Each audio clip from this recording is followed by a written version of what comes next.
Um, dois.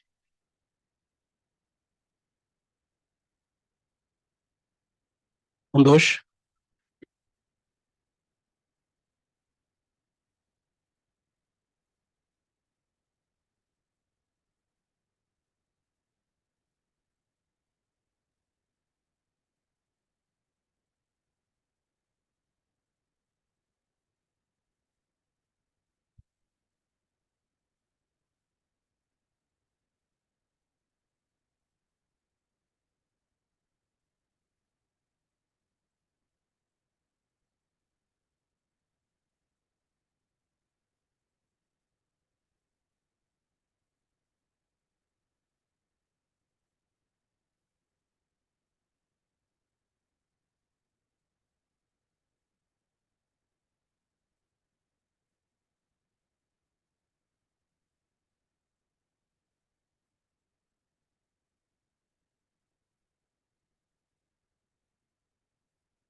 Um, dois.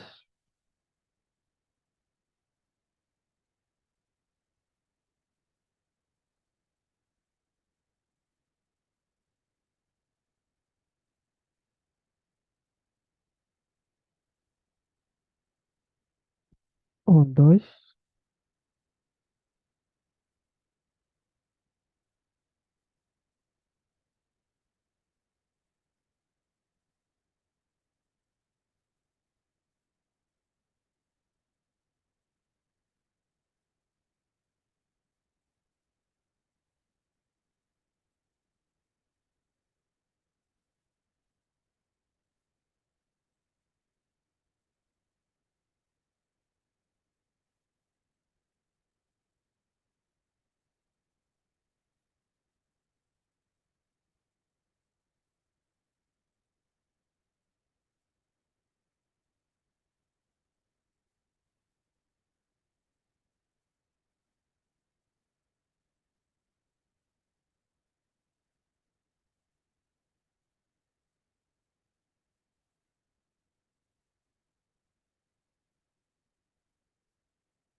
E o calendário da educação.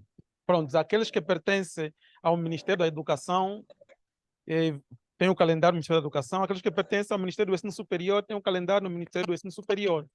É só que no ensino superior não se tem o calendário como tal, mas se tem uma espécie, um programa de atividades universitário, que é o que se tem.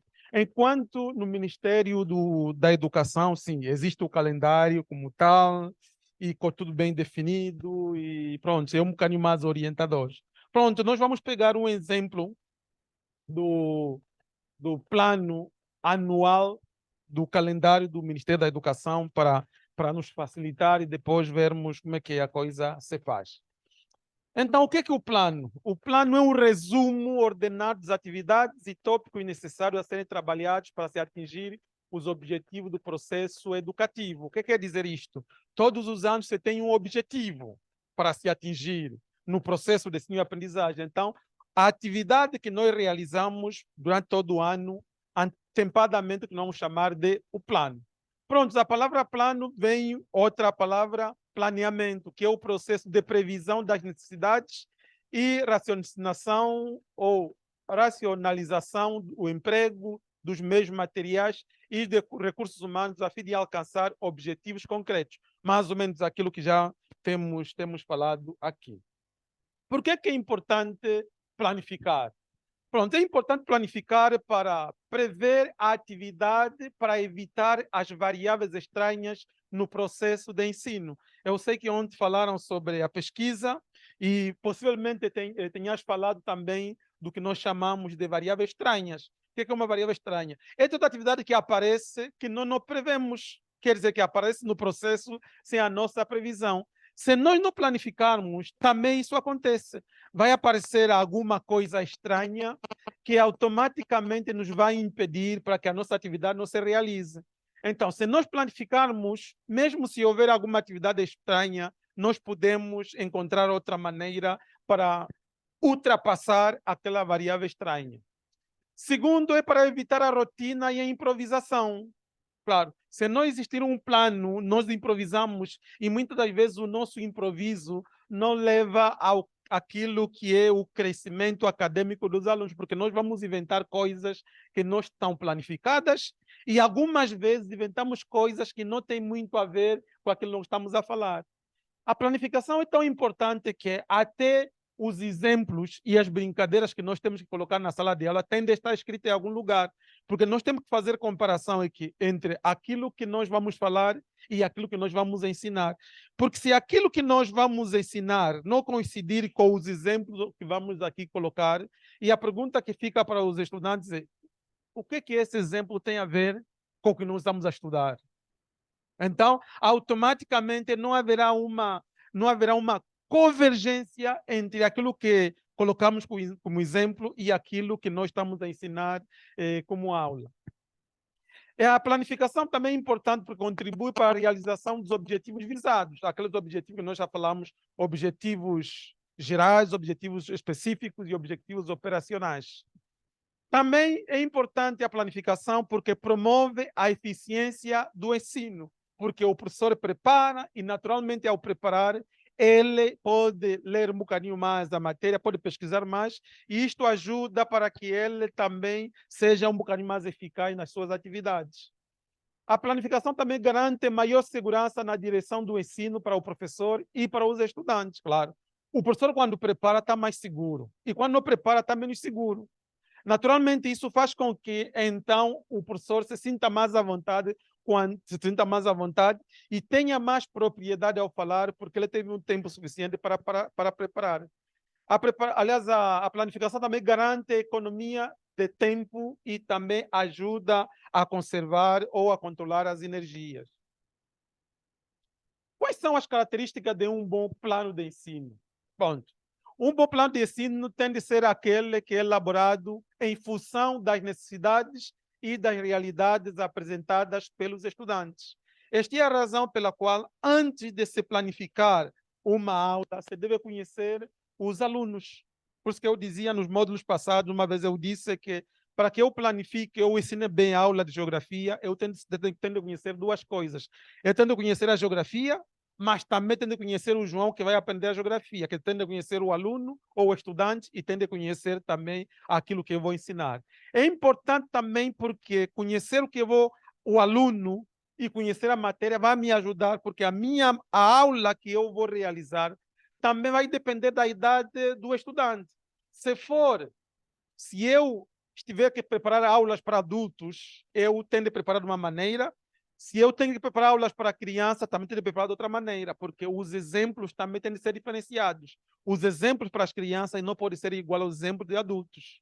Por quê? Por causa da maneira da percepção e por causa do conhecimento da realidade social. Para os adultos, eu posso trazer mais a realidade social, a realidade do trabalho, por exemplo, posso usar a linguagem mais adulta, enquanto para jovens e adolescentes eu posso mais usar a linguagem do seu nível para que eles possam entender melhor. Então, precisamos de juntar estes dois elementos.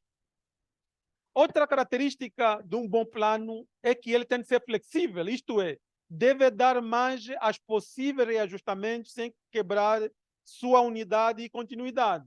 O plano pode ser alterado quando for necessário. O que quer dizer isto? Eu faço o meu plano, falamos também no módulo passado, mas acontece que chego na sala de aulas, os alunos me dizem, olha, não entendemos a matéria passada. Pronto, eu posso ainda reajustar o meu plano de aula de acordo com o plano, aliás, de acordo com aquilo que eu ensinei a aula passada, de maneira que eu possa fazer uma pequena recapitulação.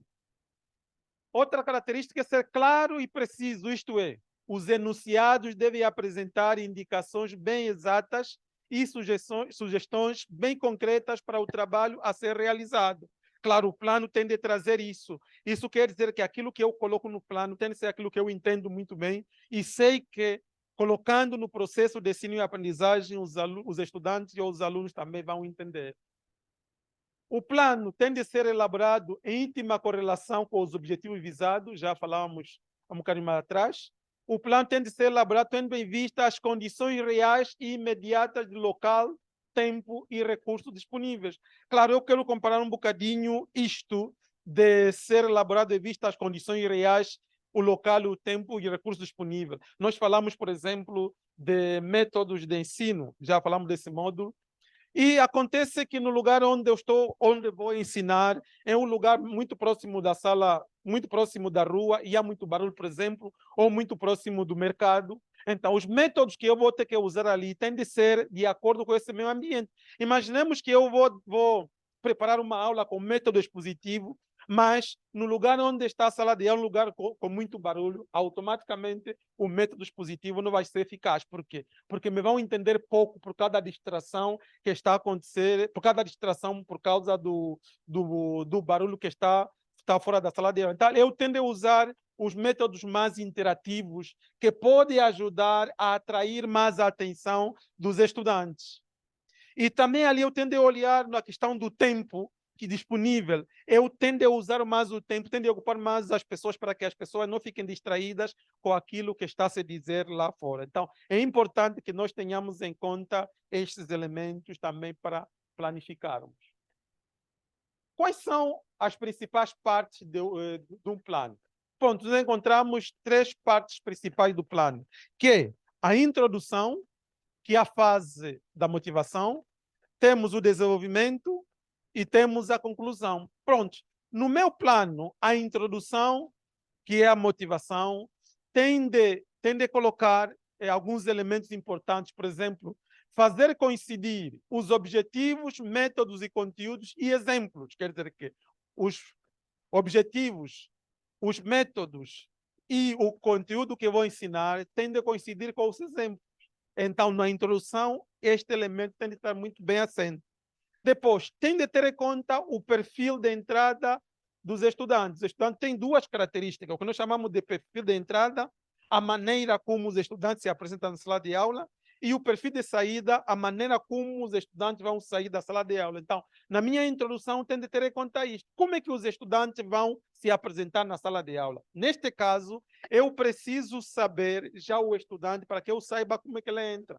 Como é que eu vou saber isso? Eu vou saber isso através da avaliação diagnóstica que nós falamos no último módulo, que é saber o que o estudante já traz consigo. Se ele já conhece uma introdução geral da matéria que vamos falar, se ele já tem uma noção geral, e eu vou partir daquilo que ele já tem, sempre no princípio pedagógico, a partir daquilo que o estudante já conhece, eu vou ajudá-lo a chegar àquilo que ele não conhece. A partir daquilo que o estudante já sabe como simples, vou levá-lo àquilo mais que é difícil, que é ou mais complexo. Depois, preparar os estudantes para entrar numa atividade concreta, com exemplos, histórias, conhecimento vulgar, assuntos já conhecidos, etc, etc. O que quer dizer isto? Na verdade, a introdução é aquilo que nós chamamos nas refeições, é um aperitivo. É a preparação para que a refeição como tal ocorra da melhor maneira possível. Então, a introdução é importante na sala de aula, também para chamar a atenção aos estudantes daquilo que se vai falar. E é na introdução onde nós, muitas vezes, temos que colocar a importância daquilo que nós vamos estudar. Eu já tinha também colocado aquele exemplo que muitas das vezes os professores vão ensinar uma matéria que os estudantes não sabem para que serve. Então, na introdução, o professor tem possibilidade de explicar a importância daquilo que se vai ensinar para que o estudante esteja um bocadinho mais atento para que ele saiba que aquilo que eu vou aprender daqui a alguns minutos, na verdade, é importante na minha vida. E, nesse sentido, é bom também comparar aquilo que se vai ensinar e a sua aplicabilidade na vida real, para que o conhecimento que você vai partilhar seja um bocadinho mais atrativo e isso possa ajudar os estudantes a prestar um bocadinho mais atenção na aula. Depois disso, você vai então ao que nós chamamos de desenvolvimento. No desenvolvimento vamos ter apresentação e nesta apresentação temos os objetivos gerais específicos ou comportamentais ou operacionais. Então, os estudantes têm de saber qual é o objetivo da aula, por que eles precisam aprender o que se vai colocar. Depois vem o discurso, que é o conteúdo, a partilha já da matéria como tal. Ali o professor tem de colocar as questões com mais claridade, as questões mais claras, simples e muito mais resumidas. E depois tem de se colocar a aplicação, relacionar a teoria com a vida prática. Depois tem de haver controle, que é avaliar o que foi aprendido. E depois, no final, a conclusão. E a conclusão é o que fica de concreto com o estudante. E ali é o que nós vamos chamar de perfil de saída do estudante. Pronto, mais ou menos estas são as principais partes do plano que nós vamos ter que realizar quando se refere ao plano de uma aula.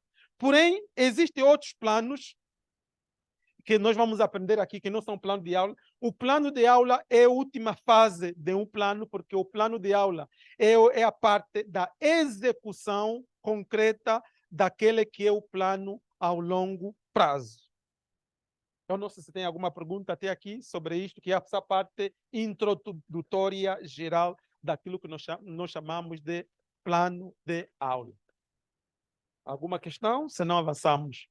Por que planificar? Bom, é importante planificar, porque só através da planificação onde vamos responder às seguintes questões. O que fazer é o que nós vamos realizar na sala de aula. O que fazer? Devia ser o título do tema que nós vamos partilhar. Por que fazer? Por que nós vamos ensinar aquilo que nós colocamos no nosso plano? Como vamos fazer? Qual é a metodologia que nós vamos usar? Como vamos transmitir? Quais são os recursos que nós vamos utilizar? Quanto tempo previsto? 45 minutos ou 90 minutos? Quais são os conhecimentos teóricos e práticos? O que recursos temos disponível para que nós possamos, então, realizar a nossa atividade? Então, estas são as perguntas que nos podem ajudar a responder à pergunta por que planificar. Prontos, para que nós planifiquemos, nós temos 3 elementos importantes, que é o próprio planeamento, depois a orçamentação do tempo e do conteúdo, e depois a gestão desse tempo e do conteúdo. São 3 elementos importantes que temos de ter em conta na planificação. Prontos, algumas questões importantes também, aliás, são já a partir daquelas questões que eu coloquei aqui atrás, nós podemos responder já de outra maneira. Como? A primeira questão, quando? Pronto, aqui estamos a nos referir ao tempo. Nós precisamos responder quando o tempo, que tempo? O tempo de preparação e o tempo de ação. O que é o tempo de preparação? É o tempo que eu utilizo para planificar e para preparar a minha aula. Qual é o tempo de ação? O tempo de ação é aquele tempo que eu vou usar na sala de aulas. Depois tem o que? O que planificar é a matéria ou o tema. E de onde vem a matéria ou o tema? Vem do programa que me foi entregue. Depois temos para que planificar ou para quem planificar, para os formandos, e ali temos que saber o número de formandos e o seu perfil, para que nós planifiquemos. E depois o quarto temos como planificar. Ali temos primeiro os objetivos, depois temos os métodos, e temos as técnicas ou meio de ensino para que nós possamos planificar. Ok, para que o plano se faça da melhor maneira possível, nós temos alguns fatores. O primeiro fator do plano é o fator político. O segundo fator do plano é o fator tecnológico. O terceiro é o plano, são planos, os fatores econômicos. Depois, a psicologia da criança, a maneira de pensar da criança. Depois temos o meio ambiente e temos o meio cultural. Esses fatores todos vão influenciar diretamente no meu plano e, consequentemente, na minha atividade letiva. Por exemplo, vamos começar com o plano, com o fator político. Muitas das vezes o que acontece na sala de aulas é que o tema que nós vamos tratar na sala de aula, que é o tema científico, contradiz, por exemplo,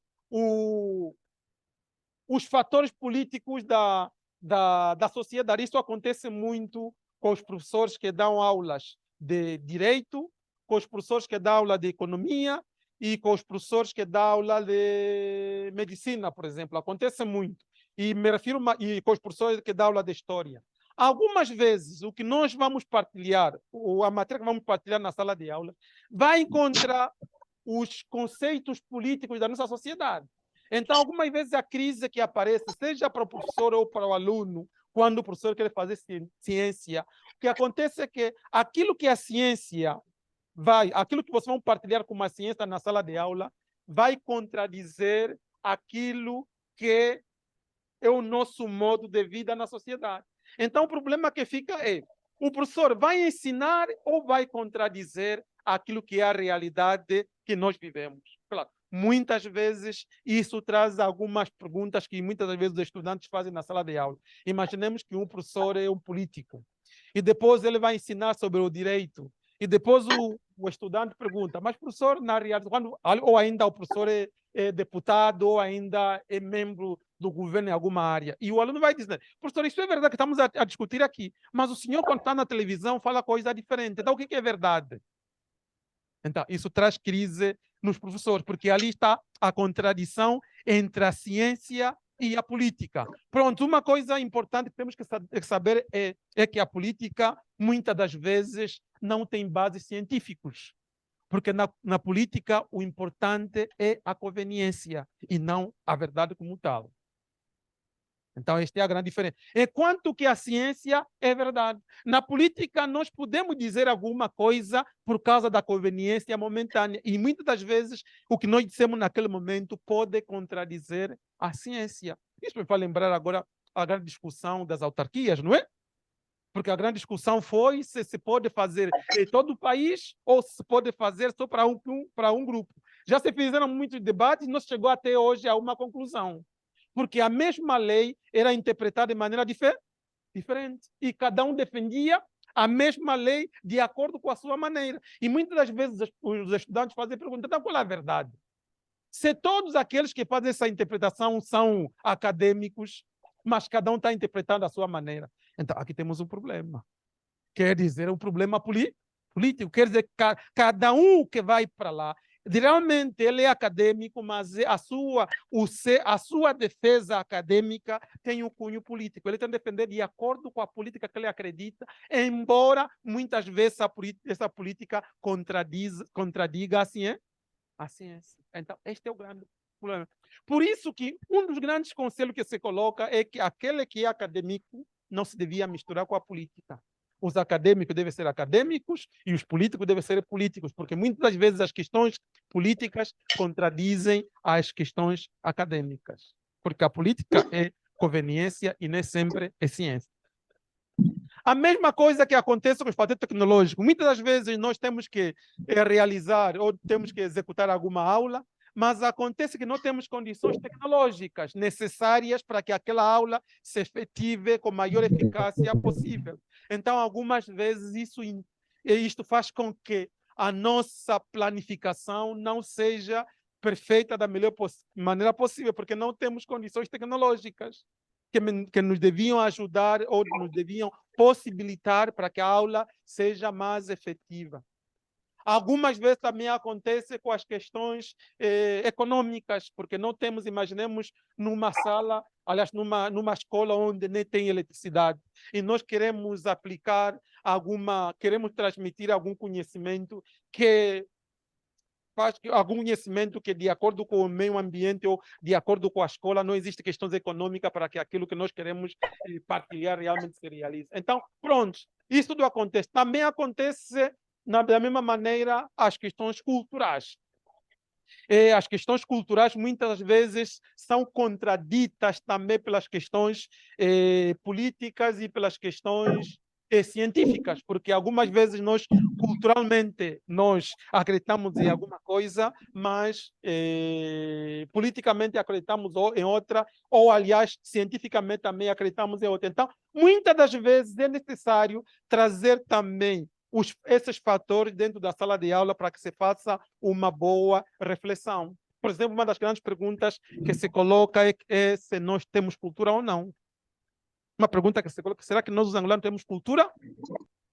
Temos. Alguém quer responder? Temos cultura ou não temos?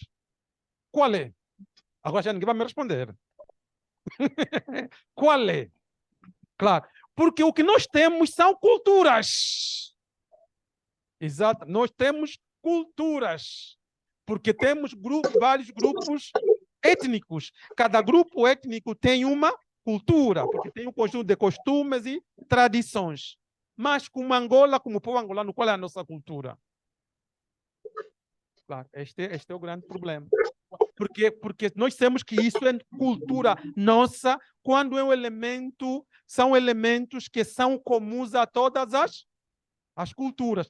Todos os elementos comuns a todas as culturas é que nós vamos chamar como uma cultura nossa, porque existe com o povo Nganguela, Ovimbundos, Choco, etc, etc.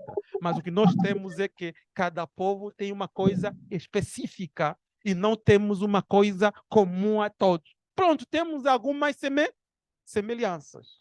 Alguém me quer contradizer? Sim, à vontade.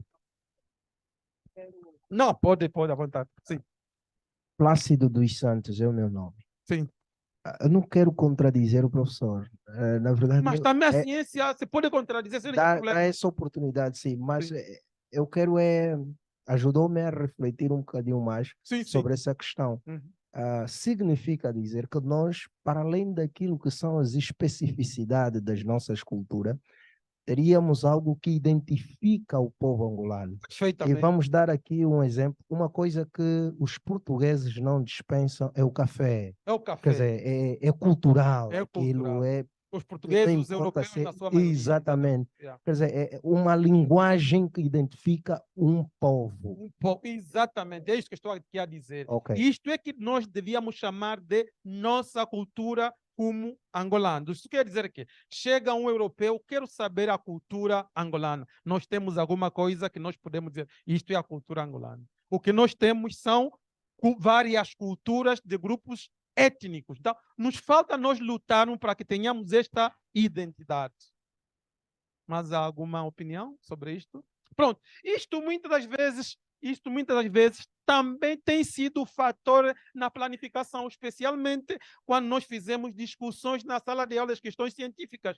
Vocês sabem que as questões científicas que nós discutimos na sala de aula, quase 70 ou 80% dessas questões são questões ocidentais. São questões vindas da Europa, que são as questões científicas. Nós precisamos ajustar isto à nossa realidade. Então, por isso que até o Ministério da Educação nos dá esta possibilidade. O que acontece? O Ministério da Educação, por exemplo, o Ministério da Educação, ele traz por ali entre 75% a 80% é o conteúdo internacional vindo do currículo do Ministério da Educação. Os outros 25% ou 20% deviam ser colocados a partir do meio ambiente escolar. Quer dizer que nós temos essa possibilidade de colocar dentro do contexto da nossa escola alguma coisa que é do nosso meio ambiente. Essa possibilidade existe do currículo, é só que muitas das vezes não se pratica.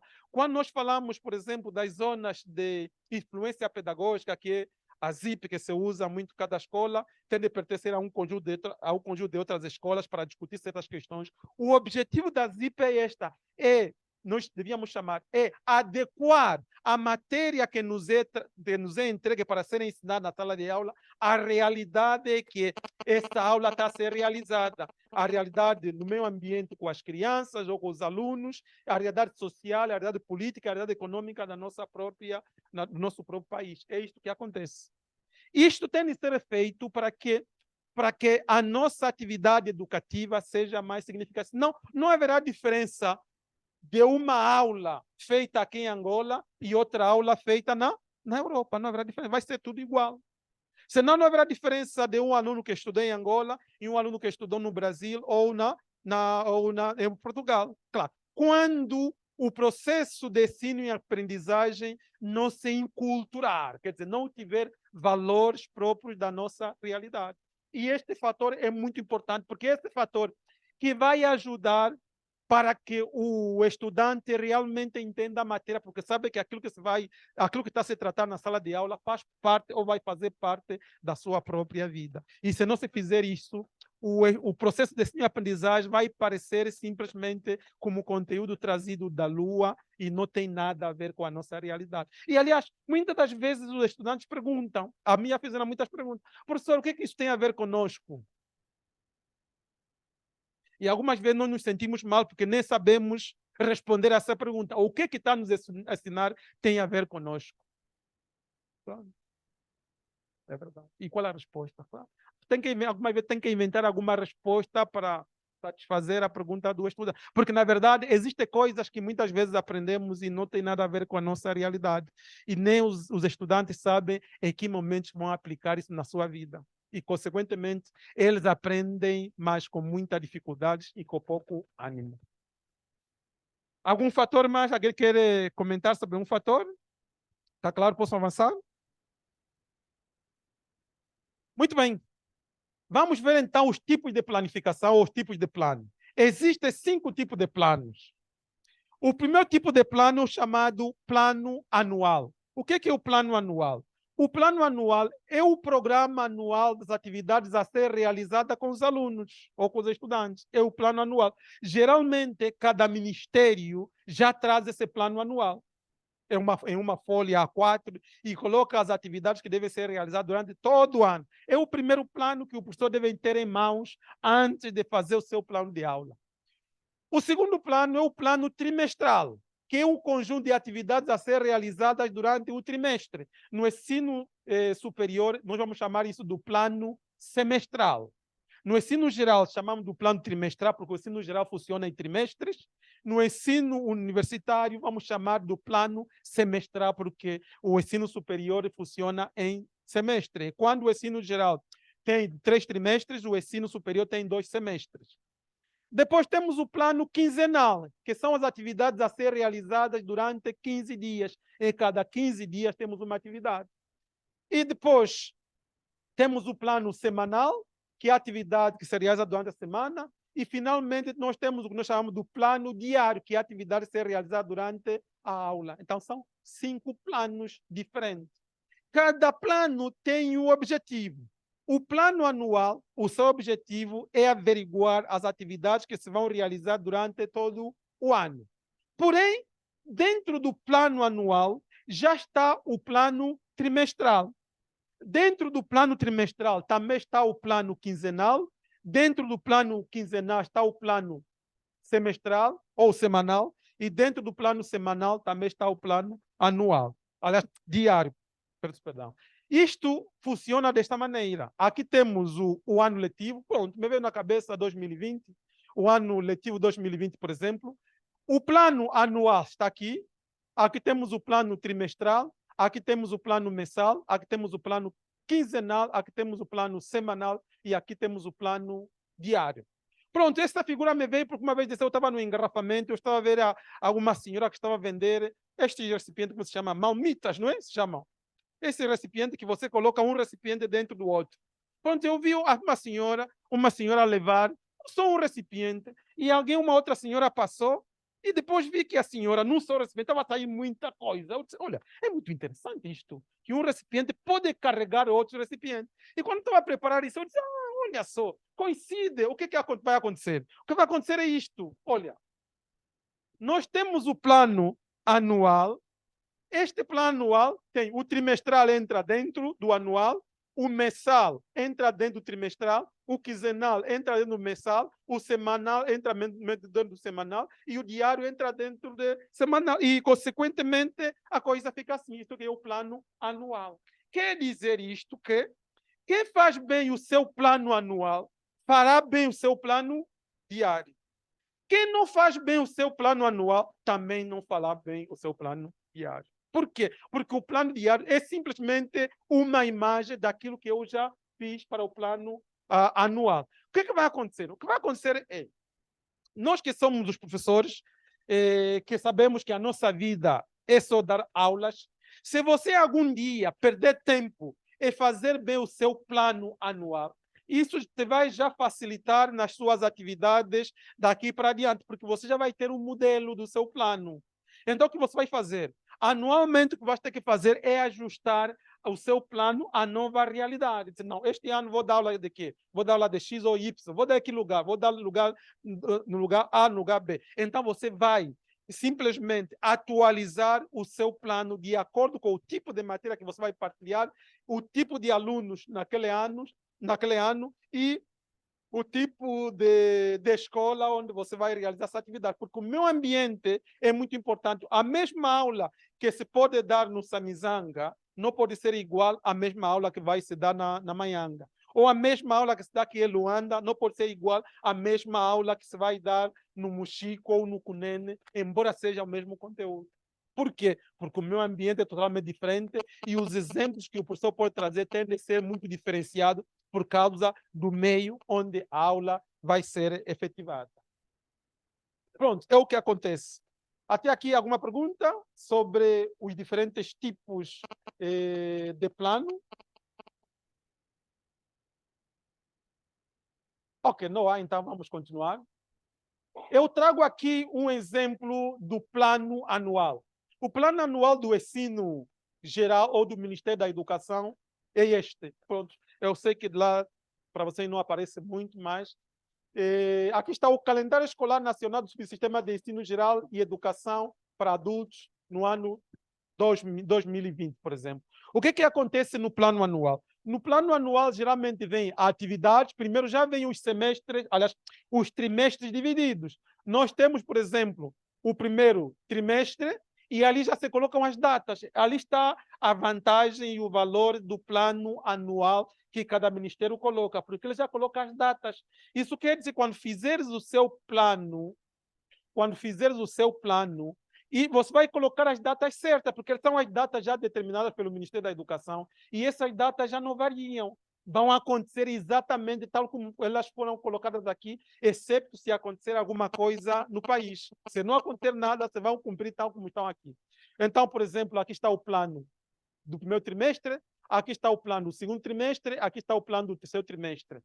Inclusivamente, aqui em cada plano, já vem, por exemplo, quando é que vão ser feitas as provas, já se colocam as datas, quando é que vão ser as férias, quando é que vão ser a atividade, quando é que vai ser a prova do professor, quando vai ser a prova da escola. Então, tudo já vem ali muito bem definido, quando é que vão ser as férias dos estudantes, quando é que vão ser os exames escritos, os exames orais, etc, etc.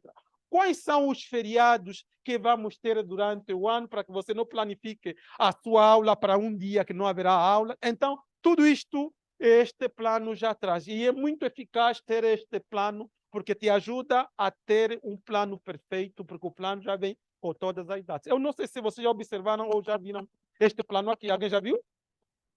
Já. Alguém nunca viu? Então, muitos nunca viram. Mas pronto, aqueles que são professores do ensino geral, se nunca viram, procurem na vossa instituição que em algum lugar esse plano existe. Pronto, o que muitas vezes acontece é que os diretores pedagógicos recebem esses planos e não dão a conhecer aos professores. Ou ainda, algumas vezes, eles transformam este plano no plano da atividade da escola, sem dar a conhecer o plano anual que o Ministério coloca. Então, esses planos anualmente saem.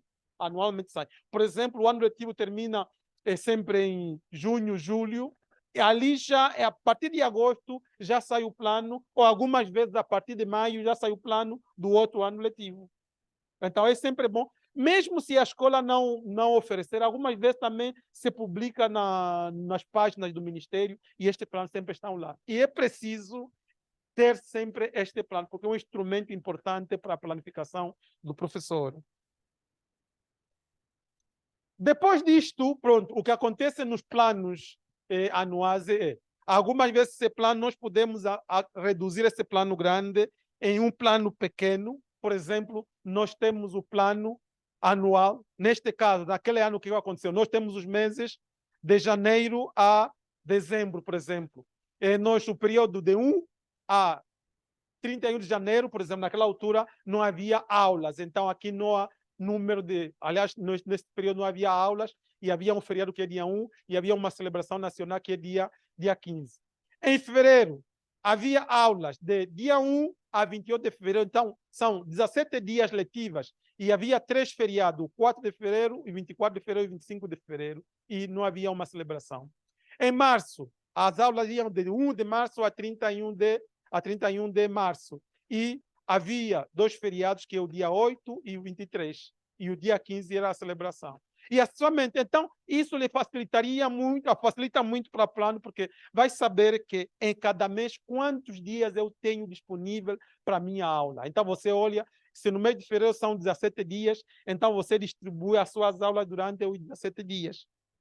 E somente, como vedes, alguns meses têm mais dias letivos e outros meses têm menos dias letivos. E isso ajuda, por quê? Porque imaginemos que você tem com uma turma 3 aulas por semana ou 4.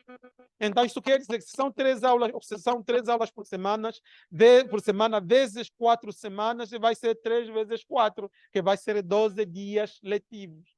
Então, já te facilita planificar bem a sua aula. Mas se acontecer que um dia deste, que esse é o dia de aula, tem um feriado, você já não precisa planificar aquele dia, porque naquele dia você não vai dar aula, então não precisa planificar. Então, isso te ajuda para saber exatamente quais são os dias que precisas planificar para que depois essa atividade letiva aconteça. Pronto, essa é a mesma coisa que acontece aqui, por exemplo, as atividades realizadas e ali são colocadas e acessóriamente. É simplesmente um exemplo que fui colocando. Então, este é um plano importante, porque o plano vem sempre, desculpe, como eu dizia, o que nós queremos, a nossa primeira referência é o plano anual. Depois do plano anual, temos este plano anual. Depois disto, então, vamos para um outro elemento. Para que nós planifiquemos, nós precisamos de ter o que nós chamamos de currículo. O currículo é o documento que o Ministério da Educação dá, que ajuda o professor também a preparar as suas aulas. Neste currículo, aparece sempre o que nós chamamos de plano curricular. Esse plano curricular é que vai dizer quantas aulas o professor vai ter que ter durante a semana. Por exemplo, este plano curricular é do primeiro ciclo, que é a 7ª, 8ª e 9ª, do ensino secundário do primeiro ciclo. Por exemplo, na 7ª classe, se você é professor de língua portuguesa, já vai saber que na 7ª classe vai ter 4 aulas semanais. Na 8ª classe, 4 aulas semanais. Na 9ª classe, 4 aulas semanais. Quer dizer que terás, nesse caso, são 368 aulas. E depois, a língua inglesa são 3 aulas na 7ª, 3 aulas na 8ª e 3 aulas na 9ª. A matemática, 4 e acessivamente. A biologia, 2 e depois na 9ª já vai aumentar, 3 e acessivamente. Então, isto é importante para a nossa planificação. É importante, porque depois isso tem um número total semanal de cada disciplina, depois tem o número total anual e o número total da disciplina. Então, isto é importante ter em mão.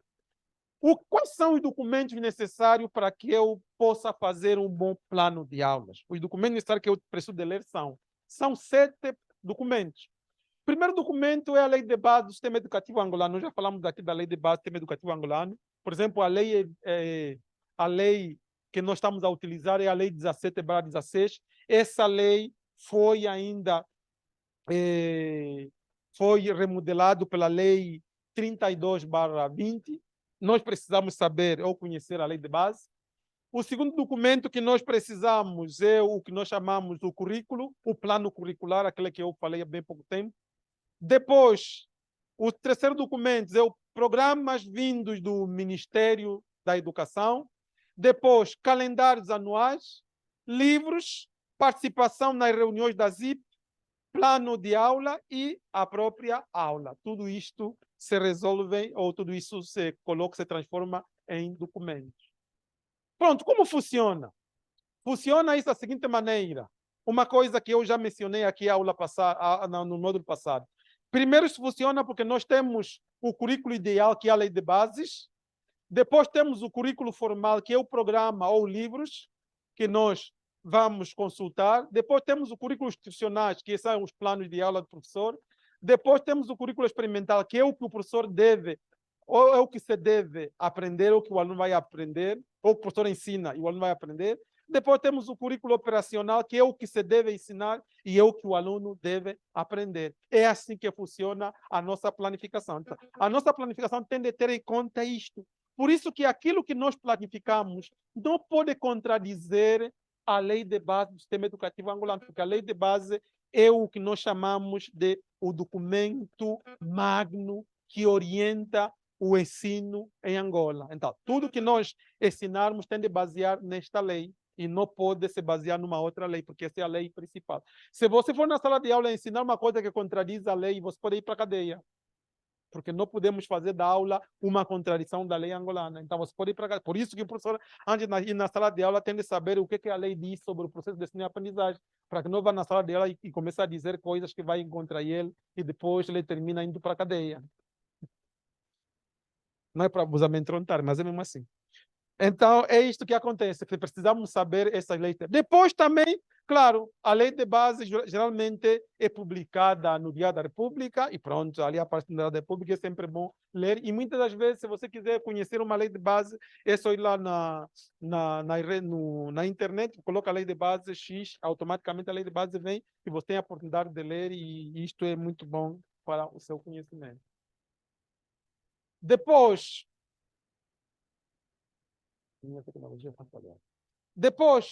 os programas, geralmente os programas, o que fazem? Os programas vêm divididos em trimestre. Eu coloquei o exemplo do programa de antropologia, por exemplo, a 11ª e 12ª. O que vai acontecer? O que vai acontecer, por exemplo, neste livrinho, algumas vezes os programas, para além de aparecer numa folha A4, aparecem em livrinhos como esta. Alguém já viu também esse livrinho, não é? Sim, são programas curriculares, e neste programa onde aparece já o conteúdo dividido em trimestre, e ali já te diz, neste trimestre você vai ter 4 temas, por exemplo. O primeiro tema vai ser sobre a cultura e herança, e nestes temas você vai ter que ter só 6 aulas letivas, que são 6 tempos. O segundo tema vai ser cultura e povo, são 4 horas letivas. E o terceiro tema vai ser cultura no espaço, 5 horas. E o quarto vai ser cultura material, que são 4 horas, e o total do trimestre vai ser 19 horas letivas. Sabe que cada hora letiva equivale a 45 minutos, porque as horas letivas são diferentes da hora normal. A hora normal são 90 minutos, e a hora, desculpe, são 60 minutos, e a hora letiva são 45 minutos. Aqui nós, no processo de ensino e aprendizagem, quando falamos da hora, nos referimos a 45 minutos, que é uma hora letiva. Essa é a diferença entre uma hora letiva e a hora normal, não é a mesma coisa.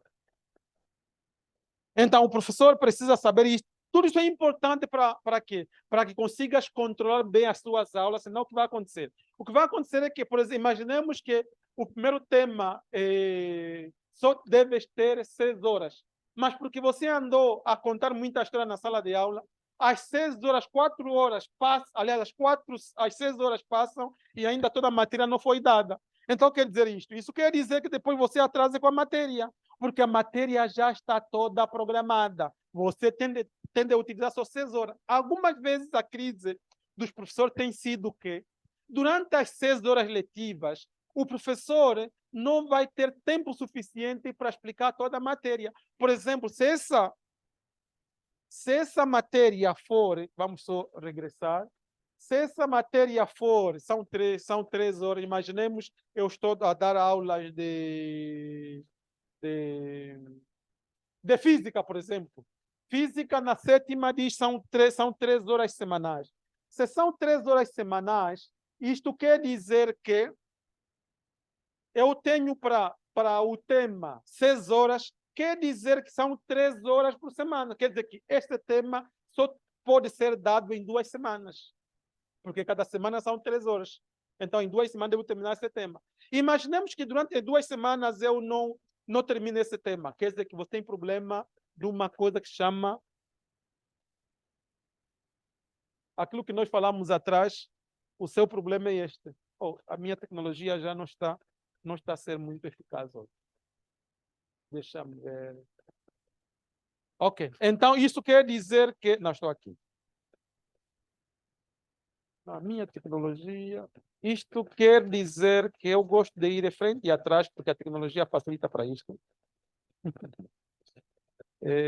Alguma coisa que eu falava, pronto, acho que seria um bocadinho mais para trás, de 3 elementos principais que eu... Exatamente, aqui está.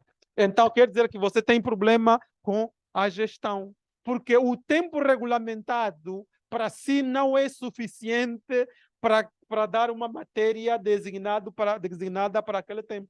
Então, o que quer dizer isto? Isso quer dizer que você tem que fazer muito exercício para que consigas dar a matéria no tempo regulamentado. A pergunta que se coloca é: e se os estudantes ou se os estudantes colocarem muitas dúvidas, como é que fica? Então, o que quer dizer isto? Isso quer dizer que você tem de resumir a matéria de tal maneira que, no tempo designado, essa matéria possa ser dada e possa ser compreendida.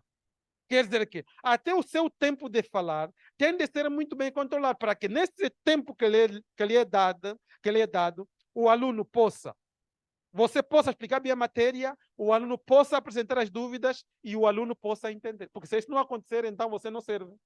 Porque você não sabe usar o tempo que foi regulamentado para as aulas designadas para aquele tempo. E isto é importante. Claro, o que faz um profissional da educação é esta prática de gerir bem o tempo de acordo com a matéria orientada para aquele tempo. Ali está. Então, é isto que acontece. Depois, outra coisa, este é outro exemplo. Imaginemos que vai dar aulas de geografia, por exemplo, a 12ª classe. Imaginemos no primeiro trimestre você tem 4 temas. Então, vai ter que saber que os 4 temas têm de ser dados durante todo o trimestre. Então, neste caso, o trimestre são 3 meses, então você vai dividir os 4 temas por 3 meses. Mais ou menos vai saber qual é a quantidade da matéria que se deve dar em cada mês. Algumas vezes acontece também que isso não se realiza, porque algumas vezes aparece, primeiro, os famosos feriados com ponte. Algumas vezes acontece os feriados de chuva, porque aquele ano, quando cai chuva, ninguém estuda. Então, tudo isso automaticamente estrangula o nosso plano semestral ou trimestral por causa destas variáveis estranhas de alguma atividade que vai acontecer que não tinha sido programada. Algumas vezes isso acontece. Alguma pergunta até aqui? Exatamente. Tem alguma pergunta ali?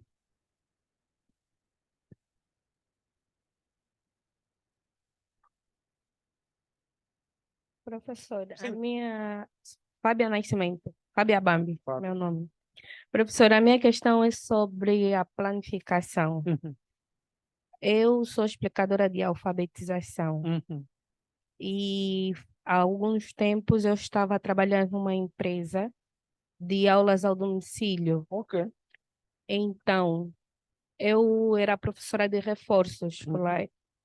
E a empresa pedia aos professores, no caso, que é para apresentarem os planos de aulas para eles poderem avaliar o ensinamento que estava a ser transmitido. Mas eu não tinha a matéria. Eu gostaria de saber do professor como é que funciona a planificação. Se essas matérias é fornecida pela instituição ou como é que é, porque eu nunca dei. Eu entregava o meu plano de aula o plano era entregue diário, era feito diário. Então, eu fazia o meu plano de acordo com a matéria que o aluno trazia para mim, que eu explicava a ele. Então, não sei como é que funciona muito bem isso. Claro, ali está. Desculpa o que eu vou dizer agora, porque eu tenho de dizer mesmo, porque é necessário. O que acontece? O que acontece muitas vezes é isto, porque isto é entregar um serviço a alguém que lhe falta um instrumento. Vamos falar sobre isto? Tudo isso vamos falar hoje. Vai ter que sair com toda a dúvida sanal. Porque sempre a professora é explicadora. A explicadora é aquela pessoa que vai dar reforço de uma matéria que já é dada ao aluno. Vamos lá dizer. Imaginemos que o aluno é o aluno da 12ª classe. E o aluno da 12ª classe, no primeiro trimestre, vai falar sobre essas atividades, sobre essa matéria. O que vai ser? Vai ser o explicador. O explicador vai ser aquele que vai dar reforço naquilo que já foi ensinado. Então, para isto, o explicador precisa de ter o plano ou o plano curricular das classes das pessoas a quem ele vai ensinar. Me percebe? Imaginemos que a professora faz o reforço escolar às crianças da 6ª classe. Desculpa. Então, a professora vai ter que ter os planos curriculares da 6ª classe. Então, qual é a dificuldade de ser professora de reforço escolar? A professora de reforço escolar tem muito mais trabalho do que um professor normal. Porque o professor normal, por exemplo, se eu for professor de geografia, eu só dou a minha aula de geografia e ponto final. O professor de reforço escolar vai ter que dar aula de geografia, vai ter que dar aula de matemática, vai ter que dar aula de língua portuguesa, vai ter que dar aula de história, porque é reforço escolar. Por isso que o reforço escolar não se devia aplicar às classes muito avançadas. Esse é o princípio. Porque as classes avançadas já sabem que aqueles que estão na classe avançada já sabem ler, já sabem escrever bem, e automaticamente ele já domina a aprendizagem, não precisa de nenhum reforço. O reforço escolar devia se fazer nas classes nas primeiras classes, por exemplo, 1ª, 2ª, 3ª e 4ª. Porque na 2ª, 1ª, 3ª e 4ª nós estamos a falar da monodocência. Isso quer dizer que na escola essa criança só tem um professor.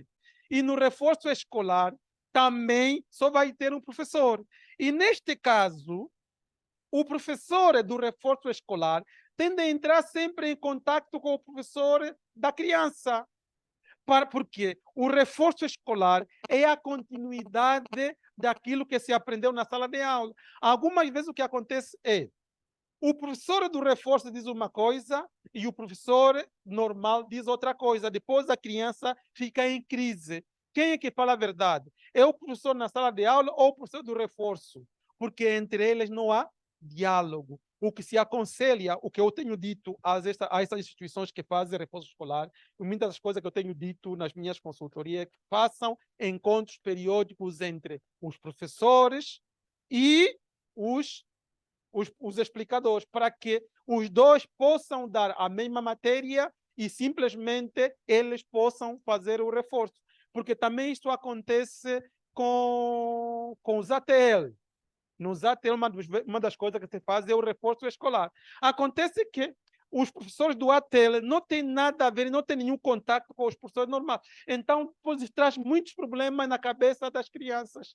E porque também, algumas vezes, as metodologias usadas pelos professores e as metodologias usadas pelos explicadores são diferentes. Então, traz muita confusão na sala de aula. Ou, não na sala de aula, mas na cabeça das crianças. Então, repito, seja o explicador como o professor precisam de ter o mesmo programa. Porque o explicador tem de planificar as suas aulas de acordo com o plano, aliás, de acordo com o programa, e o professor também tem de fazer a sua planificação de acordo com o programa. Neste sentido, deve ser a empresa a fornecer esses programas. O trabalho da empresa vai ser contactar as crianças a quem se vai fazer a explicação, a contactar as escolas aqui onde das crianças onde vai se fazer a explicação, para que você tenha os mesmos programas na explicação. Assim, a explicação vai ter muito valor. E mesmo a criança vai sentir-se bem, porque aquilo que o professor ensina na sala de aula é a mesma coisa que se vai aprender lá na explicação. E a criança sabe que o professor da explicação é aquele que vai me ajudar a fazer bem as tarefas, que vai dar uma explicação a mais para além daquela que o professor me dá. Então, nesse sentido, a criança não vai sentir-se muito cansada, porque algumas vezes as crianças fogem explicação por causa de muito esforço mental. A sala de aula diz uma coisa, chega na explicação e diz outra coisa, a criança nunca tem tempo de relaxar. Sim, tem uma aluna assim, não é? Exatamente.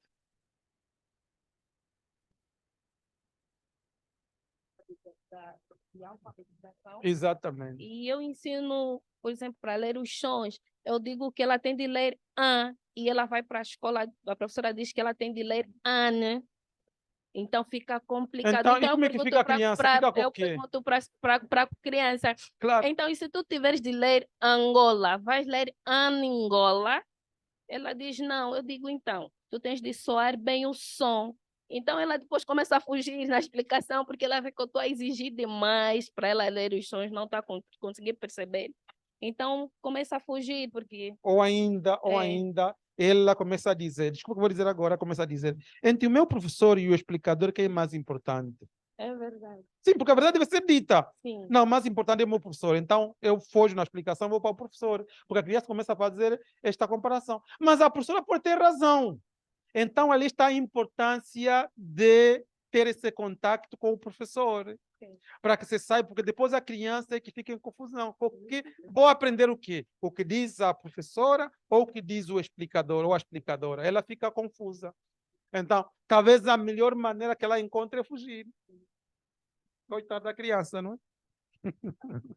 Ali está a questão. Mais alguma questão sobre isto? Ok, Noah, vamos avançar então. Etapas da planificação. Pronto, nós encontramos 3 etapas da planificação. Primeira etapa, conhecimento da realidade. Qual é o conhecimento da realidade? Primeira realidade, o estudante. As aspirações que o estudante tem, as frustrações que o estudante tem, as necessidades e as possibilidades e sonhos. Uma das coisas que nós não fizemos na sala de aula muitas vezes é ir ao encontro das aspirações, frustrações, necessidades, possibilidades e sonhos das crianças. Nós chegamos na sala de aula, só damos a nossa aula. Se a criança está frustrada ou não, se a criança não comeu ou não, se a criança tem... Não me interessa, o que me interessa é dar a minha aula. E eu nunca sei qual é a disponibilidade da criança. Como é que a criança vai receber o meu conteúdo? Porque eu não conheço o estudante. Por isso que um diálogo entre o professor e o estudante é importante. Claro, alguém deve estar a dizer, e na sala onde tem 80 alunos, é outra situação. Saibam que ter 50, 60, 80 alunos não é normal de uma educação. É um caso extraordinário. Um caso extraordinário nosso. O normal é 45 alunos, porque é ali onde eu posso ter esse contato para essas atividades todas. Por quê? Porque as crianças ou os alunos que eu tiver contato, onde eu posso responder estas coisas, elas podem aprender muito melhor do que aquelas que eu só chego na sala de aula, eu despejo a matéria. Porque quando eu não tenho contato com os estudantes, o que eu faço? Eu chego na sala de aula, eu chego como aquele que vem com uma garrafa de água e a despejar no funil e a colocar na cabeça das crianças. E depois as crianças, algumas vezes, ou se distraem, ou muitas vezes não tem muito interesse naquilo que eu vou estudar, porque aquilo que eu levo a estudar, porque aquilo que eu ensino não tem nada a ver com a sua vida.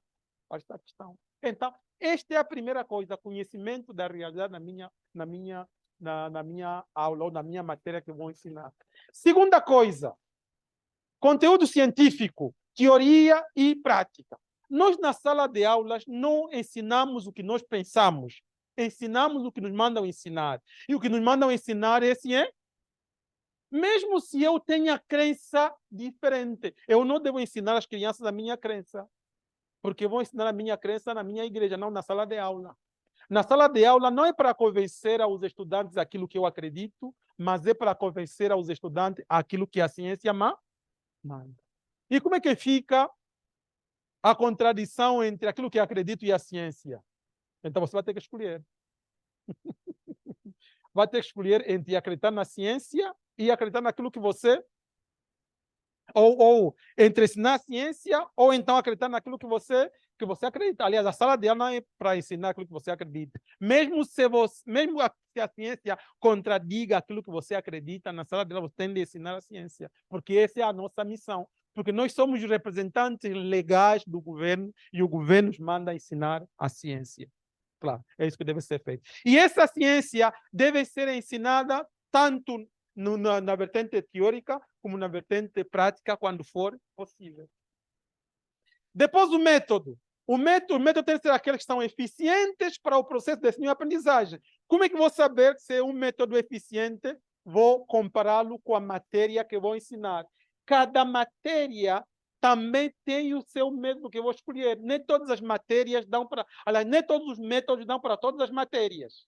Cada matéria tem um tipo de método. Depois, ambiente, a natureza social do lugar onde vivem os alunos. Por exemplo, toda matéria que se ensina também tem de ter uma relação com isto. A matéria pode ajudar também na mudança do comportamento dos alunos. Imaginemos que eu estou a ensinar uma matéria, eu sou professor de educação moral e cívica, e estou a ensinar aos alunos sobre a sinceridade, por exemplo. Eu vivo num bairro onde existe muita gatunice. Claro, eu tenho de conhecer que a minha aula não vai ser só teórica, tem de ser prática também. Quer dizer, até no final do ano, eu tenho de sentir que os alunos mudaram seu comportamento também. Quer dizer, que deixam ou diminuem o processo de serem gatunos. Tem de estar um bocadinho mais sincero. E eu tenho de fazer isso com pequenas atividades para demonstrar que aquilo que nós aprendemos, realmente eles podem colocar na vida real. Ali está. Este é o primeiro passo. O segundo passo é a execução do plano, desde o mais simples ao mais complexo. Quer dizer, temos que começar com coisas mais simples, depois vamos subindo para as coisas mais complexas. E depois, no final do plano, temos a avaliação e aperfeiçoamento do plano. Avaliação e aperfeiçoamento do plano. Então, o plano também tem de ser avaliado. Imaginemos que fizeste o seu plano hoje e depois sentiste que o tempo passou e não conseguiste cumprir com o seu plano de aula. Então, vais ter que te avaliar. E qual avaliação que vai fazer? Ou a matéria foi demais, e se a matéria foi demais é porque você deixou de fazer alguma coisa. Não tirou na matéria aquilo que é mais importante, porque na sala de aula se ensina o mais importante. A sala de aula não é para dar tudo, porque é impossível dar tudo. Se vocês observarem os temas que nós vimos aqui, por exemplo, um tema sobre um tema sobre a cultura e herança, em 2 semanas, nós podemos falar muitíssimas coisas. Agora, se você se perder em fazer grandes comentários, então nunca vai conseguir dar essa matéria no tempo determinado e, consequentemente, a sua avaliação do seu plano vai ser uma avaliação negativa, porque você não consegue controlar o plano, o seu tempo. Algumas vezes o que acontece também conosco é há temas que nós gostamos e os estudantes também gostam. E ali nós temos muito tempo, muito debate, muitas contribuições. Consequentemente, se o professor se perder nesse debate, nessas contribuições, a matéria nunca vai ser dada.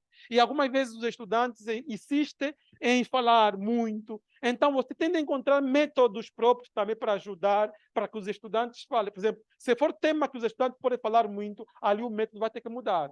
O método e a técnica vai ter que mudar. Por exemplo, pode usar a técnica de discussão em grupo. Ali todos têm a oportunidade de falar e você vai passando por ali. Quer dizer que isto pode ser feito em pouco tempo disponível. Agora, se quiseres usar este método e você vai fazer a exposição, depois vai perguntando a dúvida aos alunos, a sua aula se pode tornar uma confusão muito grande, porque todos vão querer falar e não haverá tempo suficiente para isto e nem vai ter capacidade de responder todas as perguntas. Então, essas são as etapas da planificação. Sim. Adão Gabriel, Uhum. com relação às etapas da planificação, o conteúdo. Muitas das vezes nós que aqui em Angola tem escolas católicas, escolas também do Estado e Escolas católicas, escolas protestantes. exatamente. Você fala muito, mas tocuistas, existe. exatamente. É verdade. Só que muitas, eu falo da Igreja Católica, não é porque sou católico. Sim, sim. E nós temos recebido estudantes que os seus pais não são católicos. E as escolas católicas, antes de começar a aula, tem que ter oração, e é mesmo Ave Maria e Pai Nosso. Exatamente. E temos encarregados de educação que não aceitam com que os seus filhos rezam Pai Nosso ou Ave Maria. Qual é o ponto de vista do professor com relação a isso? Outra pergunta também, não é? Eu vi as dificuldades dos meus filhos da primeira e segunda classe, arranjei um explicador, e o explicador eu acredito que é da Pentecostal. E ele, antes de começar a dar aula, começava a orar. A orar com as crianças. E a oração dele E aos não... poucos as tuas crianças foram se tornando pentecostais. Exatamente, era o grande perigo que eu não queria que acontecesse, né? Desculpa aí, os irmãos. Fiquei preocupado.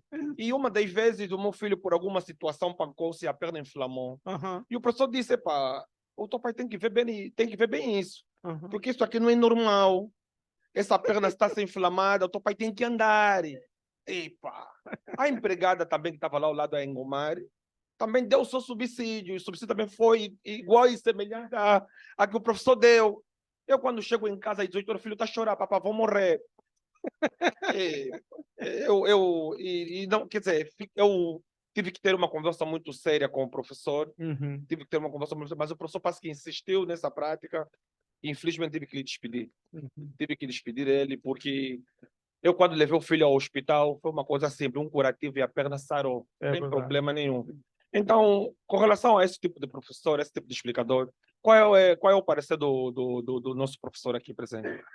Muito bem, vamos começar com a pergunta, talvez a primeira pergunta, para poder responder a segunda. A questão de ensinamentos da igreja, não, doutrinais nas escolas. Pronto, felizmente, eu pertencia à comissão das escolas católicas por muito tempo, uns 5 anos, e nós tivemos muitas discussões por causa disto.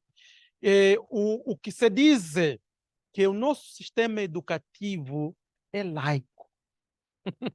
Está lá mesmo na lei de base do sistema educativo. O nosso sistema educativo é laico, quer dizer que o nosso sistema educativo não tem nada a ver com a igreja. A igreja é uma coisa, a educação é outra. Primeira coisa, primeiro pressuposto. Segundo, o governo também aceita que as igrejas também tenham escolas, porque as igrejas também, para além de ensinar ciência, eles também podem ensinar valores. E os valores também são bons para os cidadãos angolanos.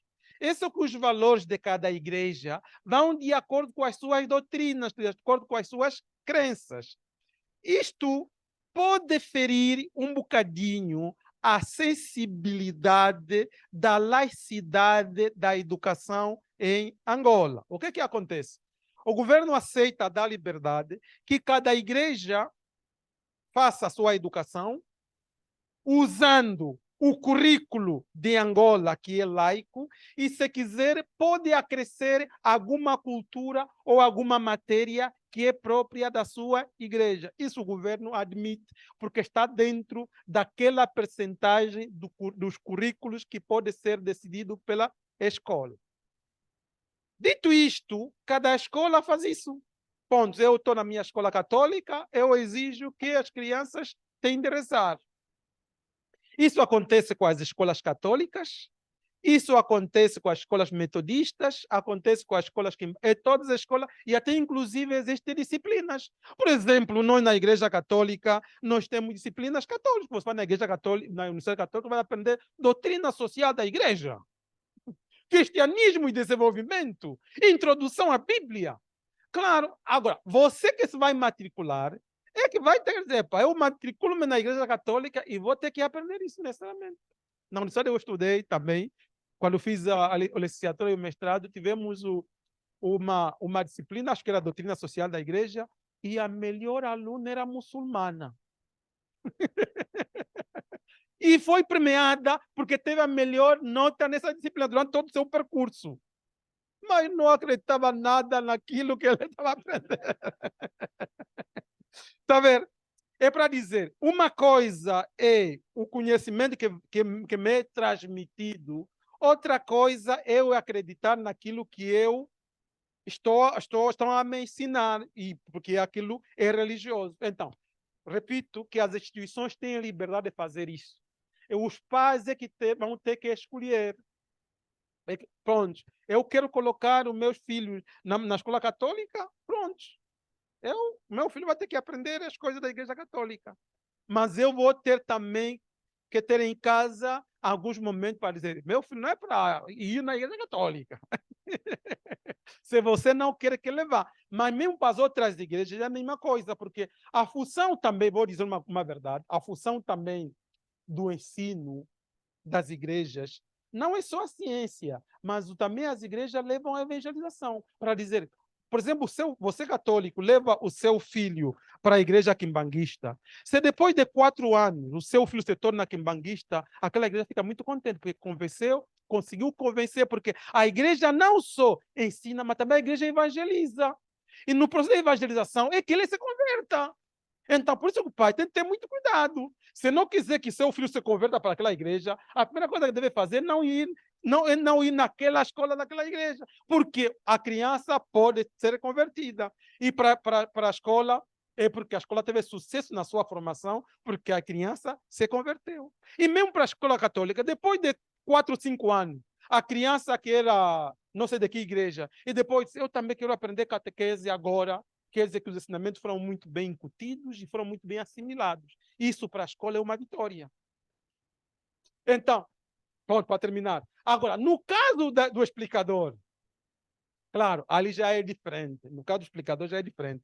Ali tem de escolher o explicador que vem com uma missão. Qual é a missão do explicador? É explicar a ciência. Tudo que é religião e outra coisa vai ter que colocar de lado. Ali sim. Ali vai ter que ser genuíno, que a explicação veio simplesmente para a ciência e não para converter lá o estudante para ser seu fiel. Tem lá. Da minha contribuição. Nesta senda, as pessoas é que complicam muito. Porque, pronto, como o professor disse, existem vários tipos de religiões e Sim, elas podem ter as suas escolas. Exatamente. O que acontece? As pessoas, quando vão para uma escola, têm que saber o programa daquela verdade. escola. É verdade. Automaticamente devem aderir ou não. Falando de escolas religiosas, mas também temos as escolas públicas. Sim. Nas escolas públicas, principalmente, pronto, as escolas de ensino de primário, né? Ensino geral, até a 4ª classe, cantam hino e içar da bandeira. Exatamente. Mas há pais que não querem que os filhos também tenham participação no pátio para poder cantar o hino. Vai numa escola católica, também não pode porque estão a rezar. Vai numa escola que as pessoas é que são complicadas. Porque mesmo nas escolas públicas também tem pais que têm este contraditório com a escola. Eu penso que nós é que devemos, nós os pais, eu acho que nós todos os professores também temos essa missão de passar essa informação, qual é o programa da escola. Sim, E aquilo que nós principalmente, exatamente, principalmente nas igrejas católicas, elas dizem sempre, as madres dizem, olha, tira o seu filho daqui. Claro, o que acontece? Na verdade, a missão não é obrigar que as pessoas rezem. Por exemplo, eu sei que uma das coisas que nós discutíamos lá na comissão das escolas católicas é que nós vamos rezar nas nossas instituições, mas não podemos obrigar as pessoas a rezar. Aqueles que não são católicos, quando chegar no momento da oração, tape os olhos e faça a sua oração pessoal, se não quiser fazer aquela oração. O importante é que ele não faça desordem no momento que os outros estiverem a rezar. Tem que respeitar. Claro, isto. Sim, sim. Claro, se a criança realmente se sente mal ou ela interrompe a oração, é melhor que saia. Mas se não faz nenhuma dessas coisas, não precisa que ela saia, desde que ela respeite, porque é bom que se respeite. A mesma coisa acontece com cantar o hino. O cantar o hino é importante para todos, cristãos e não cristãos. Isto as crianças têm de aprender, não tem nada a ver com a igreja. Sim, sim. Claro, mas isso chama-se, desculpa o que eu vou dizer agora, se eu ferir sensibilidade, peço desculpa mesmo, mas isso chama-se fanatismo. Porque o hino é uma questão de cidadania e patriotismo. Cidadãos e patriotas temos que ser todos. Isso não tem nada a ver com a igreja. Claro, eu posso cantar o hino da melhor maneira possível e serei sempre católico. Eu posso cantar o hino da melhor maneira possível, serei sempre cristão. Não tem nada a ver. Mas, como cidadão, tem de aplicar. Eu acho que não fazer essas coisas é um carinho de fanatismo. Sim, sim. Está fora da hipótese. As crianças podem aprender o hino sem nenhum problema e continuarão sempre a ser bons fiéis sem nenhum problema. Porque é uma questão de cidadão. Porque eles amanhã é que vão fazer isso também. Porque senão isso vai tornar uma desordem. A escola. Por isso que, algumas vezes, o que você faz é você canta o hino para cumprir com a cidadania e depois você faz uma oração para cumprir com a religião. Quer dizer que as duas coisas têm de ser colocadas na escola. E a criança tem de crescer religiosamente e politicamente. Eles precisam dessas duas coisas. Alguém levantou para.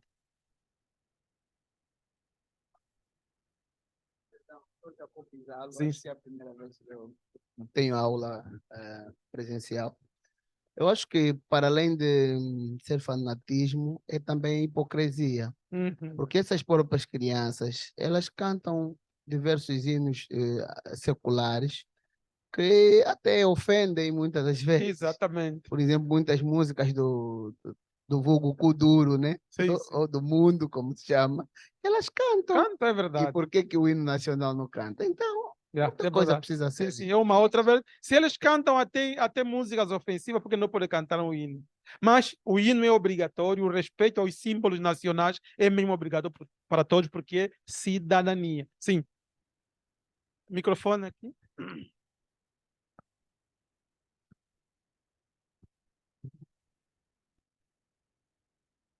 Muito bem. Segundo constatamos, os planos curriculares e em relação à educação em Angola, há uma implicação que deve se colocar sempre presente, deve se ter sempre presente, que diz respeito à laicidade do Estado, que é uma temática que precisamos também de aflorar, porque a laicidade do Estado em si não é tanto para negar aquilo que é religioso, é sobretudo para que não se valorize uma determinada confissão religiosa em detrimento das outras confissões religiosas. Pelo que o próprio Estado vê nas igrejas como um parceiro em várias vertentes sociais, que no nosso caso, agora estamos a falar da educação. Então, as diferentes confissões religiosas podem ter as suas escolas e ali, mediante a doutrina que cada confissão religiosa tiver, implementar. Mas isto há que percebermos que não deve ter um pendor proselitista. Não é para que todos aqueles que se inscrevem naquela escola sejam daquela confissão religiosa, pelo que há que se respeitar a liberdade e depois, olhando para alguns comentários, ouvindo alguns comentários de alguns colegas aqui na sala de aulas, nós estamos numa sociedade em que as possibilidades de encontrarmos escolas são escassas. E se dissermos assim, os católicos só vão às escolas católicas, os evangélicos também só vão às escolas evangélicas, muitos vão ter dificuldades de ter os seus filhos formados. Então, o que é necessário termos presentes como encarregados de educação, também como professores, como colaboradores nas diversas instituições de ensino, é tomarmos a consciência de que a escola não é uma instituição para angariar novos cristãos, novos fiéis, mas sim é uma instituição de ensino para todos aqueles que ali acorrem, segundo as suas possibilidades. Perfeito. Eu acho que é mesmo isto. E é crime negar um estudante matricular-se na escola porque não pertence à nossa igreja ou à nossa religião. É crime. É crime. Porque a escola é para todos. Vamos para um intervalo?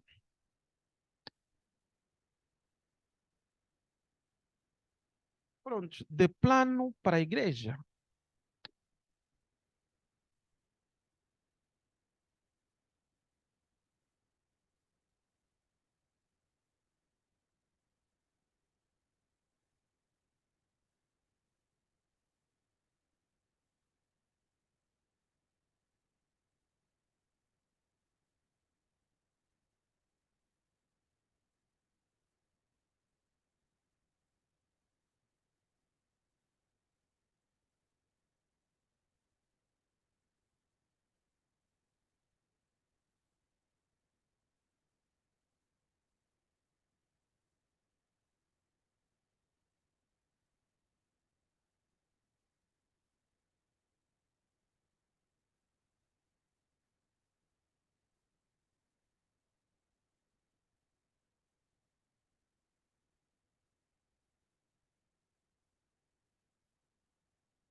específico, o objetivo comportamental ou objetivo operacional. Então, esta é a primeira coisa.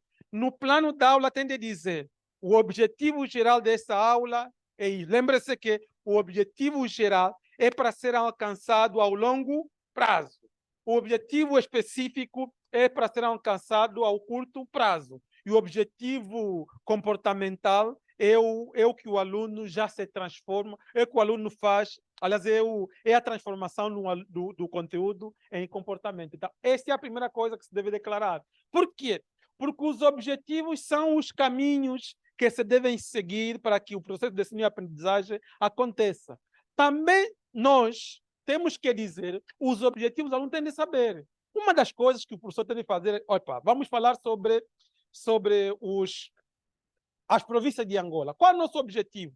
O nosso objetivo nessa aula é que, até o final dessa aula, vocês todos conheçam todas as províncias de Angola. Os objetivos da aula não são só para o professor. Os objetivos também são para os alunos.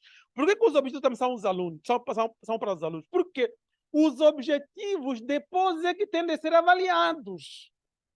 Por isso, você não deve trazer na prova aquilo que não estava nos objetivos. Se os objetivos dizem que, ao final da aula, a criança tem de saber as províncias de Angola, a pergunta na prova tem de ser: quais são as províncias de Angola? Se você trouxer outra pergunta, você está a castigar as crianças inutilmente de uma coisa que não estava colocada ali, que ele deve aprender, porque o objetivo é aquilo que realmente o estudante deve aprender. E o estudante sabe que o objetivo é a coisa mais importante da aula. É aquilo que eu devo alcançar e deve ser explicado para o aluno. Presta atenção que o nosso objetivo nessa aula é este. Na medida que você vai administrando a sua aula, a criança ou o estudante você vai seguindo na medida que vai se esclarecendo como você vai atingir esse objetivo. E ele vai prestar mais atenção. Agora, se colocar os objetivos como teu segredo, porque alguns professores levam os objetivos como seu segredo, ele é o único que conhece os objetivos da aula. Mas a pessoa mais interessada nos objetivos é o aluno, ele nunca sabe. E depois ele vai usar esses objetivos para fazer a prova e, consequentemente, a criança não vai conhecer os objetivos e não vai fazer muito bem a sua aula. O segundo elemento, o conteúdo, que é a matéria que vai ser dada, refere-se à organização do conhecimento em si, com base nas suas próprias regras. Regras do conhecimento, e aqui as regras todas são científicas. Então, o professor tem de partilhar o conhecimento com os estudantes de acordo com as regras científicas da matéria que vai ser transmitida. E eu repito aqui que as regras da matéria que vai ser transmitida têm de ser aquela que a ciência aprova. E as regras sempre são desde conceitos mais simples para conceitos mais complexos, desde conceitos mais conhecidos para conceitos desconhecidos, desde coisas da nossa realidade para coisas que não são da nossa realidade. Esse é o princípio lógico da partilha do conhecimento e dos conteúdos científicos. E este é o lugar no plano de aula que vai levar mais matéria, porque você tem de colocar, pelo menos em poucas linhas, o que você vai ensinar. Tem de estar lá na folha. Aqui não é só colocar os títulos. Por exemplo, se na matéria existe uma definição, tem de colocar a definição ali na matéria. Primeiro, definição da geografia. A geografia é a ciência que estuda ou que descreve a Terra. Já está lá. Depois, quantas partes divide a geografia? A geografia divide-se em X partes. Quais são as ciências auxiliares? Tem de colocar tudo isso na sua folha. Para quê? Para que não aconteça que chegue na sala de aula e não sabe onde começar. Porque o plano de aula é um instrumento de controle do professor, seja para controlar o tempo ou seja para controlar ainda a matéria que vai ser dita. Porque se o professor não colocar a matéria no plano de aula, o professor se vai distrair e não vai ensinar aquilo que devia ensinar. Porque conteúdos para se distrair existem muitos. Então, precisamos para que aquilo esteja numa folha e, de vez em quando, o professor vai olhando e vai explicando. Quando você tenta desviar, volta a olhar de novo e tem um instrumento de controle. Ali está. Então, toda a matéria tem de estar aqui no conteúdo.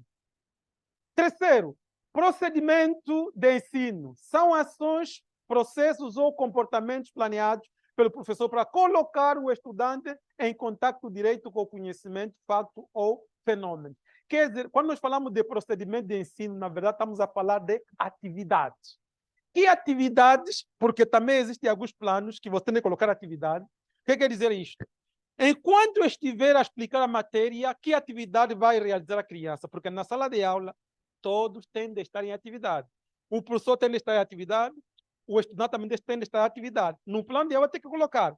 Enquanto o professor estiver a explicar a matéria, o que vai fazer o estudante?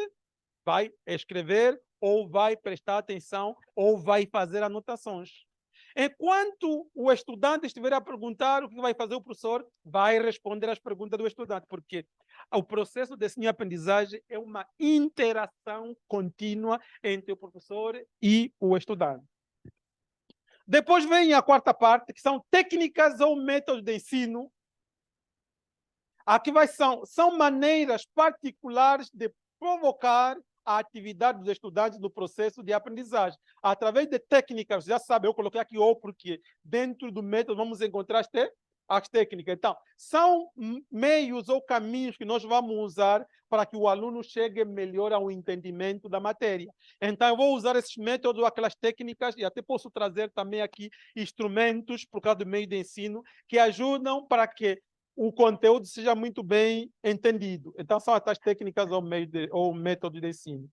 Depois tem os recursos de ensino, que podem ser humanos, que, por exemplo, o professor é um recurso, o estudante, ou ainda a comunidade, e a matéria, e as materiais que são livros, bibliotecas, ou ainda laboratório, e hoje podemos até colocar aqui computador, inclusive telefone, tablets também podemos colocar aqui hoje, sem nenhum problema. Hoje já é possível colocar isso.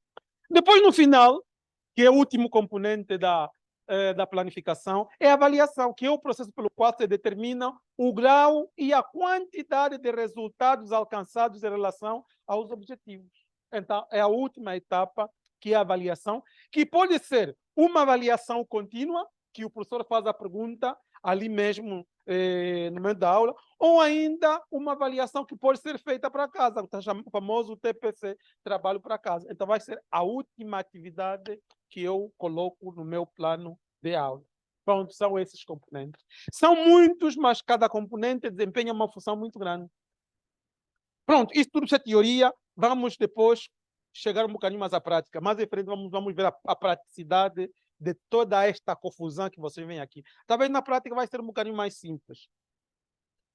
Então, no plano de aula, quais são o que entra para além disto? Eu vou colocar, agora estou a colocar as coisas de maneira um bocadinho mais simples. Então, vai entrar o nome do professor, o teu nome é daí porque o plano é seu. Vai entrar o nome da disciplina, o tema,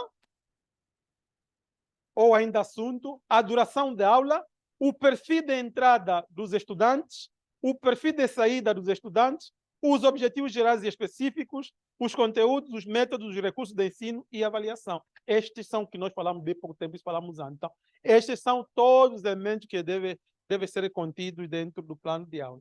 E como é que deve ser? A coisa deve ser feita dessa maneira. Eu vou começar com a planificação trimestral. A planificação trimestral, coloquei o exemplo aqui de fevereiro, março e abril, é um trimestre. Então, o que quer dizer isto? Eu tenho de ter uma planificação trimestral. Lembre-se que a planificação trimestral já está dentro da planificação anual. Quer dizer que eu vou ter que ter quantos destes? 3, é por isso que é trimestral. 3 vezes 3 vai dar 9. O ano letivo são 9 meses, quase 9 a 10 meses com os exames. Então, o que vai acontecer? Eu vou dividir o primeiro mês, que é fevereiro, por exemplo, um exemplo, pode ser setembro, outubro, novembro, dezembro, e cada mês geralmente tem 4 semanas. Então, tem a primeira semana, a segunda, a terceira e a quarta. E eu vou colocar na primeira semana qual é a unidade que eu vou tratar. Eu vou ter que colocar aqui. A unidade é sobre este. Então, eu vou colocar aqui onde tem que deixar um bocadinho mais de espaço para colocar o nome da unidade. Depois, eu vou colocar qual é o assunto. O que quer dizer isto? Algumas vezes temos a unidade e a unidade está dividida em assuntos. É uma coisa a dizer.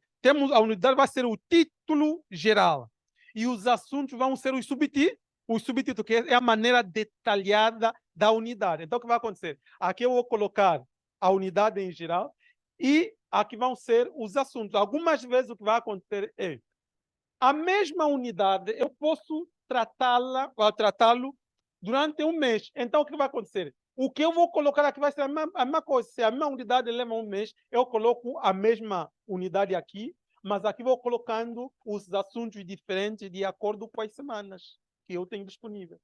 Depois disto, em cada assunto, eu vou colocar aqui os objetivos. Que objetivo que eu vou alcançar a cada assunto. Depois disto, vou colocar os recursos necessários. Qual é o material que eu vou usar para este assunto? Depois coloco o tempo e que tipo de avaliação vou fazer. Então, neste caso, vai ser a maneira mais simples seria que eu coloco, então, a unidade, o assunto, os objetivos, o recurso, o tempo são 45 minutos, e ali vou saber se eu vou fazer avaliação diagnóstica, avaliação sumativa, não, avaliação diagnóstica ou avaliação formativa. Geralmente, a avaliação sumativa vem sempre no final, porque nós estamos no princípio, tem que ser 3, ou diagnóstica, ou formativa, ou avaliação contínua. Então, tem de estar sempre essa avaliação, para que eu não esqueça. Por exemplo, se eu chego na sala de aula, hoje vamos falar sobre a geografia, eu posso fazer uma pergunta diagnóstica aos alunos. O que é a geografia? Os alunos vão responder. Esta resposta dos alunos é uma avaliação diagnóstica. E a resposta deles me vai dizer que eles já sabem sobre a geografia. E ali eu posso continuar. Então, este que eu vou fazer em fevereiro, este que eu vou fazer em março, eu vou fazer em abril. Assim eu tenho a minha planificação trimestral. Isto pode ser colocado no exemplo. Eu coloquei aqui um exemplo da planificação, para que a coisa seja um bocadinho mais clara. E eu coloquei o exemplo de geografia da 12ª classe. Olha o que eu coloquei, simplesmente como exemplo. Coloquei já o mês de maio. Maio, olha, aqui temos quantas semanas? 1, 2, 3, 4 semanas. Não, maio, já na última semana, 23 a 27 de maio. Depois temos a segunda semana de aula de 30 a 1 de junho. Depois temos a terceira semana de 6 a 10 de junho. A quarta semana de 13 a 17 de junho. A quinta semana de 20 a 24. Depois, assim todo o trimestre. Eu já sei as datas inclusivas do trimestre e os meses. E depois o que eu vou fazer? Unidade temática. A nossa turma espera problemas e soluções. Se vocês observarem, é aquilo que eu dizia, esta unidade é a mesma esta, é a mesma aqui, é a mesma aqui. Porque é a mesma unidade para todo o trimestre. Eu só vou repetir o que já está escrito. Mas olha o que vai acontecer. O que vai acontecer é que o assunto vai ser diferente. Olha, a mesma unidade temática, mas olha o assunto ou sumário.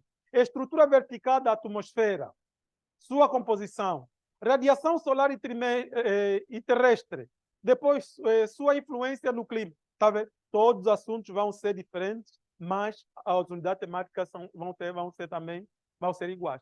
Depois os objetivos, aqui tem o objetivo conhecer a atmosfera, aqui o objetivo vai ser conhecer a composição de cada camada, aqui vai ser identificar os elementos das condições atmosféricas, depois aqui vai ser identificar acessivamente. Lembre-se também que os objetivos aparecem sempre com o verbo no formato infinitivo. Conhecer, identificar, caracterizar, avaliar, etc, etc. E depois ali vem os recursos didáticos. Quais são os recursos didáticos? Representação gráfica, quer dizer que eu posso desenhar o globo terrestre ou o mapa no quadro. Tempo disponível, 2 tempos, ou ainda um tempo. Forma de avaliação, ali está, avaliação contínua, que você vai usar aqui. Geralmente, você usa avaliação contínua ou avaliação sumativa. E é a mesma coisa que vai acontecer em cada mês ou em cada semana. E assim eu já tenho toda a matéria de todo trimestre. Quer dizer que eu não preciso de me castigar todos os dias, porque isto aqui é que depois transformo em plano diário. Plano diário é só copiar aqui onde eu já tenho a coisa bem feita. E se eu me sacrificar a um dia e puder fazer isso já tudo bem limpinho, consultando os livros, tudo bem feito, Quando me preparo as minhas aulas durante o ano, é simplesmente fazer uma cópia ali, aumentar uma coisa lá e acolá, e a coisa já está bem feita. Já está bem feita, ninguém vai me dizer que eu não tenho plano de aula. Pronto, depois então aparece o plano quinzenal. Plano quinzenal, que são 2 semanas. Então, o que eu vou fazer? Vou transformar. Claro, se esta aqui é uma semana, esta aqui é outra semana, uma semana mais uma semana já vai me dar 15 dias. Então, só vou tirar a matéria dessas 2 semanas e eu vou colocar, então, aqui. Na primeira semana, vou colocar aqui. E tudo é igual, se vocês observarem.